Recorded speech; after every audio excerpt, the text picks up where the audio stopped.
C'est Vincent pour la chaîne de Presse Citron et aujourd'hui je vous présente mon test du Xiaomi Mi 9.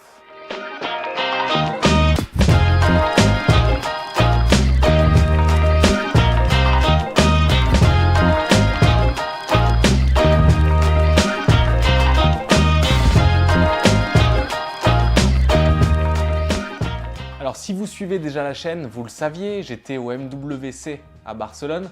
J'ai pu y récupérer le Xiaomi Mi 9, donc c'est le nouveau haut de gamme chez Xiaomi. Je vous réexplique rapidement leur gamme. Il y a d'un côté la gamme Mi Mix qui est plutôt sur les téléphones design, la gamme des Redmi qui est l'entrée de gamme. Il y a les Mi Max, c'est pour l'autonomie en général, mais j'ai l'impression qu'ils la mettent moins en avant. Et il y a cette gamme Mi, donc le Mi 9 prend la suite du Mi 8 et c'est toujours chez Xiaomi le smartphone performance. Et franchement, sur ce modèle, ils n'ont vraiment pas lésiné. C'est un des premiers téléphones Android à avoir le Snapdragon 855. J'ai fait les tests avec Antutu Benchmark. En gros, c'est le plus puissant que j'ai eu en main jusqu'à aujourd'hui. Apparemment, j'ai pas pu faire le test sur l'iPhone XS, mais c'est la seule note qui est supérieure. Donc, il est plus puissant que le Huawei Mate 20. Il est plus puissant que le OnePlus 6T, forcément, vu que c'était un Snapdragon 845. Donc, c'est une tuerie. Je regrette juste là, j'ai un téléphone qui est 6 Go de RAM, 64 Go de stockage. Je ne crois pas qu'il y ait un modèle 8 Go de RAM qui va sortir pour la France. Quitte à être vraiment au top des perfs, peut-être que le 8 Go aurait été bien. En tout cas, moi, sur mon utilisation au quotidien, pas de ralentissement. Il y a quelques micro-bugs dans MIUI, c'est l'interface Android de Xiaomi. Mais sur les jeux qui consomment de l'énergie comme Fortnite ou PUBG, zéro ralentissement. Tous les graphismes sont en HD. C'est un peu le cas sur la plupart des téléphones, mais là, on a vraiment dans les mains un téléphone qui va rester très longtemps avec des perfs très haut de gamme. Je vous parlais de MIUI, je ne vais pas revenir dessus. C'est le système d'exploitation de Xiaomi, il est en version 10. Je vous invite à regarder mon test du Mi Mix 3 qui utilise le même système d'exploitation. Je ne vais pas redire deux fois la même chose, donc si ça vous intéresse, allez le voir. C'est une belle vision d'Android, il y a quelques petits problèmes, donc allez voir le test du Mi Mix 3, vous en saurez plus. Sur le design, pour moi, c'est une vraie réussite. Ils ont fait le choix pour l'encoche d'utiliser la goutte d'eau, donc ça prend beaucoup moins de place. On a une belle place pour l'écran. Le contour est de plus en plus fin, donc c'est assez agréable. Tout le téléphone est en verre.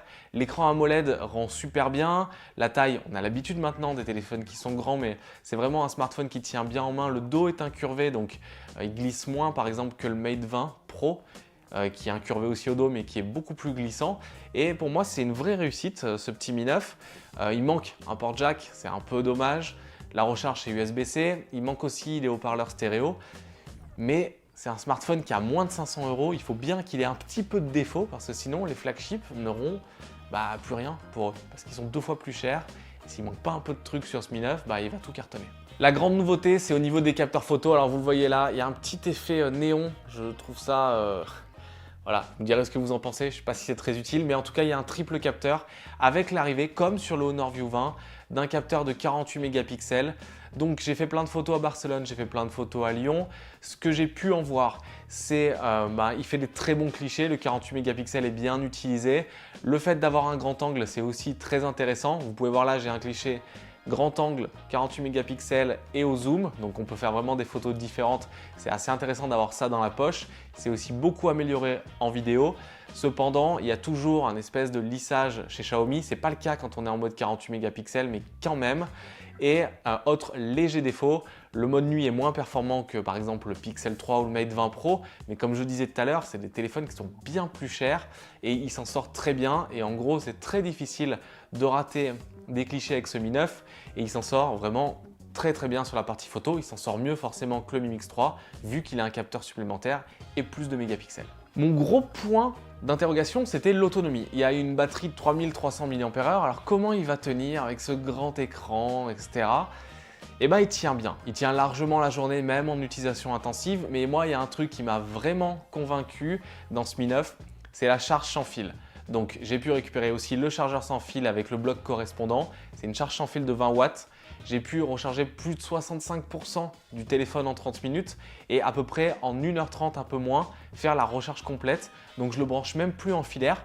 Par contre, attention, le chargeur sans fil est puissant. J'ai l'impression qu'il y a un ventilateur à l'intérieur.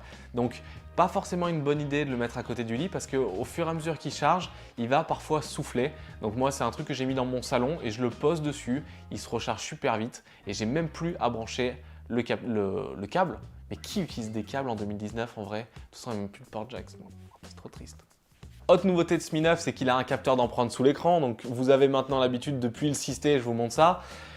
Il est des fois un peu capricieux, mais il marche aussi bien que les autres. J'ai hâte de voir ce qu'a fait Samsung sur le S10 pour son capteur, voir si vraiment l'ultrasonique, ça marche super bien.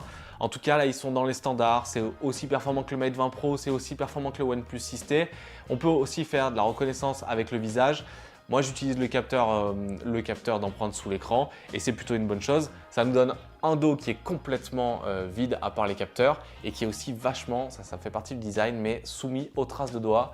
On ne peut pas y faire grand-chose, il n'y a personne qui a inventé un verre qui ne fait pas de traces de doigts. Alors, quel est mon avis sur ce Xiaomi Mi 9 ? Il est sorti cette semaine, le prix public est de 499 €, mais il est déjà en promo un peu partout à 469 €. Je vous mets le lien dans la description si vous voulez voir le meilleur prix actuel. Mais en gros, on a des énormes specs. Tous les téléphones aujourd'hui sont rapides, que ce soit le View 20, que ce soit le OnePlus 6T, tous les téléphones sont rapides. Mais là, on a le processeur Snapdragon 855, donc la dernière génération. Donc même si on l'achète aujourd'hui, on a un téléphone qui va durer très longtemps dans le temps. La batterie est bonne, la recharge en fil est excellente, c'est la plus rapide que j'ai vue jusqu'à maintenant. Il y a Huawei qui a annoncé au MWC un chargeur de 50 watts pour le Mate X, donc j'ai hâte de voir ce que ça va donner. Mais en tout cas aujourd'hui, le sans fil sur celui-là, c'est le plus puissant du marché. Le téléphone est ultra cohérent, le design passe bien, on a un très bel écran, les photos sont excellentes, à part peut-être en mode nuit, même si c'est mieux qu'avant. Et en gros, Xiaomi, ils sont en train de frapper très fort. Depuis leur arrivée en France, ils frappaient déjà très fort dans le monde. Mais là, à chaque modèle qui sort, c'est un modèle de mieux en mieux. Il y a le Redmi Note 7 qui va sortir dans quelques semaines. Il va être moins cher. Donc là, vraiment, Xiaomi est parti pour bien s'implanter. Les concurrents vont avoir fort à faire, que ce soit sur la même gamme de prix Honor ou OnePlus, qui ont des stratégies complètement différentes. Surtout du côté de OnePlus, où on sort moins de téléphones et j'ai l'impression qu'ils prennent plus leur temps pour vraiment amener des fonctionnalités qui plaisent aux utilisateurs. Mais là, franchement, ce Mi 9, j'avais beaucoup aimé le Honor View 20. Je trouve le Mi 9 encore meilleur. Cette année est complètement dingue déjà dans le monde des smartphones. Je reçois là le S10e, donc je vais faire un test d'une semaine pour faire une vidéo. J'espère que Samsung enverra peut-être les S10. Mais en tout cas, on est vraiment sur une belle année qui arrive. Il y a les P30 Pro qui vont arriver. Donc ça va être vraiment ultra intéressant. Et donc je vous donne rendez-vous dans une prochaine vidéo pour peut-être parler de smartphone ou peut-être parler d'une voiture électrique qui vient d'arriver en France et qui est assez stylée. À bientôt.